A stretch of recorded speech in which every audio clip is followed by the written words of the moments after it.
இப்போது எனது சொத்துங்கிறது எது?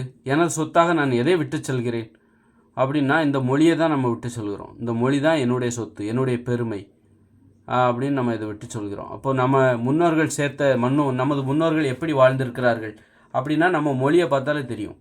இப்போ ஒழுக்கங்கிற வார்த்தை நமது மொழியில் இருக்கா? அது எப்படி வந்திருக்கும்? எப்படி கண்டுபிடிச்சிருப்பாங்க? ஒழுக்கமாக நமது மக்கள் வாழ்ந்திருக்கிறார்கள். அதனால் ஒழுக்கம் என்கிற வார்த்தையை அவர்கள் உருவாக்கியிருக்கிறார்கள், கண்டுபிடித்திருக்கிறார்கள். ஒழுக்கமாகவே வாழலை அப்படின்னா ஒழுக்கங்கிற வார்த்தை அவங்க எப்படி உருவாக்கியிருப்பாங்க? அப்போ நம்ம முன்னோர்கள் சேர்த்த அந்த சொத்து தான் இன்றைக்கி நம்ம அந்த வார்த்தையை பயன்படுத்துகிறோம். நாம் அடுத்த தலைமுறைக்கு கடத்துகிறோம்.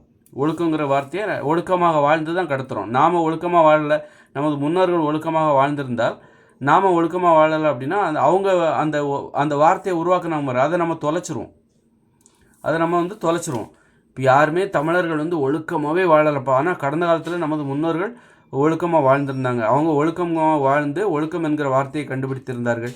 நேர்மையாக வாழ்ந்து நேர்மை என்கிற வார்த்தையை கண்டுபிடித்து அந்த மொழியில் வைத்திருந்தார்கள், மொழியில் சேர்த்திருந்தார்கள்.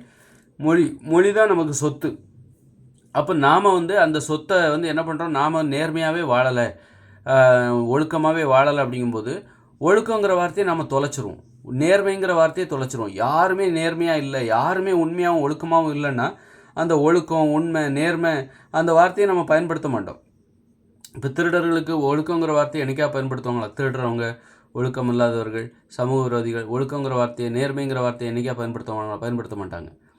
அப்போது அந்த மாதிரி எல்லாருமே இருந்துட்டாங்கன்னா அப்போது அது நம்ம முன்னோர்கள் கண்டுபிடிச்சு நமக்கு கொடுத்த அந்த சொத்து, அதை நம்ம தொலைச்சிரும், அந்த வார்த்தையை தொலைச்சிரும். அதனால் உண்மையிலே நமது சொத்து எது, நமது பெருமை எது அப்படின்னா நமக்கு முன் வாழ்ந்தவர்கள், அவருடைய பெருமை, அவருடைய சொத்து எது, அவங்க கண்டுபிடிச்ச அந்த மொழி தான், அந்த தமிழ் மொழி.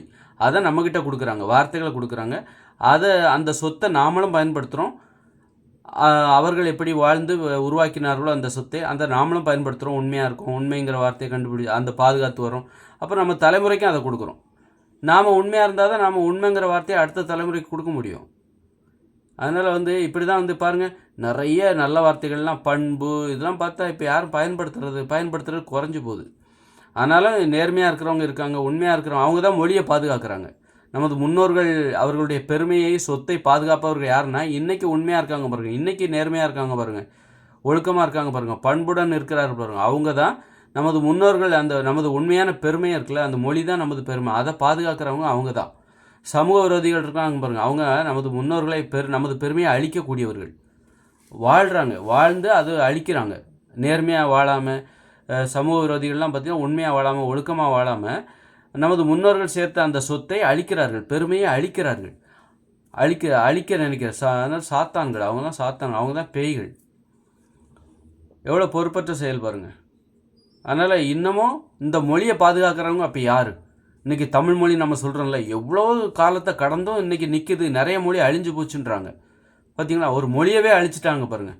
வேற்று மொழிகளை புகுத்தி ஒரு மொழியவே அழிச்சிட்டாங்க. அப்படிங்கும்போது இந்த தமிழ் மொழி இன்றைக்கும் நிற்கிது அப்படின்னா என்ன காரணம்?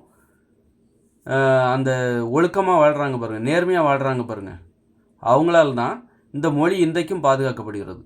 இன்றைக்கி பாருங்கள், இன்றைக்கி ஆங்கில வழி கல்வினோன்னா ஆங்கிலத்தை தேடி ஓடுறான் பாருங்கள்.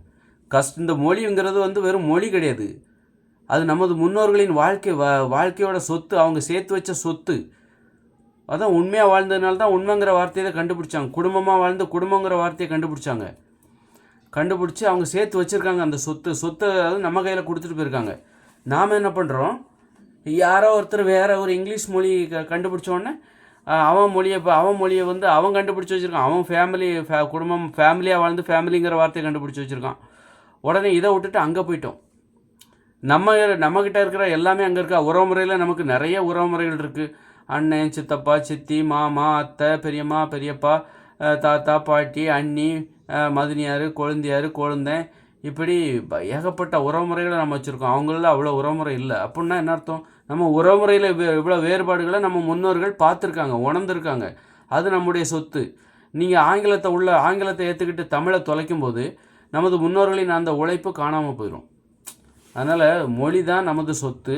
அந்த சொத்தை இன்றைக்கி வரைக்கும் இந்த மொழி அழியாமல் இருக்குன்னு சொல்கிறாங்களா, அது யாரால் அப்படின்னா இந்த மொழி மீது பற்றுடையவர்கள், உண்மையாக வாழ்கிறவர்கள், ஒழுக்கமாக வாழ்கிறவர்கள், அவர்கள் தான் இந்த மொழியை பாதுகாத்து வச்சுருக்காங்க, இந்த சொத்தை பாதுகாக்கிறாங்க. இந்த மொழியை விட்டுட்டு ஆங்கில மொழியில் கல்வி கற்கிறான் பாருங்கள், அவனுக்கு எது தெரியுமா சொத்து? இந்த பணமும் பொருளும் தான் சொத்து. பணம் பொருளுக்கு ஆசைப்பட்டு உண்மையான சொத்துங்கிறது இந்த தமிழ் மொழி தான். இன்னை வரைக்கும் அழியாமல் இருக்கு பாருங்கள். ஆதி காலத்திலேருந்து மனிதர்கள் தோன்றிய அந்த காலத்திலேருந்து தமிழ் மொழியின் வரலாறு தொடங்குகிறது. ஒரு மொழியின் வரலாறு எப்படி? சத்தமாக பேசி சத்தமாக கத்தியிருப்பார்கள். அப்புறம் அவர்கள் வார்த்தைகளில் உச்சரிப்புகளில் மாற்றம் ஏற்பட்டு மொழியாக மாறத் தொடங்கியிருக்கும். அப்படின்னா சத்தம் போட்ட காலத்திலிருந்து தானே ஒரு மொழியின் ஆரம்பம், ஒரு மொழி உருவாவதற்கான ஆரம்பம் மனிதர்களின் முதல் மொழி தமிழ் மொழி தானே. அப்போ தமிழ் மொழியின் ஆரம்பம் என்பது மனிதர்களின் ஆரம்ப வரலாற்றிலிருந்து ஆரம்பிக்கிறது. அன்றிலிருந்து வாழ்ந்து வாழ்ந்து வாழ்ந்து வாழ்ந்து இந்த மொழியை செதுக்கி இருக்கிறார்கள். அப்படிப்பட்ட மொழியை இன்றைக்கி நம்ம பாதுகாக்கிறோன்னா அந்த சொத்து அது தமிழர்களின் சொத்து, மனிதர்களின் சொத்து.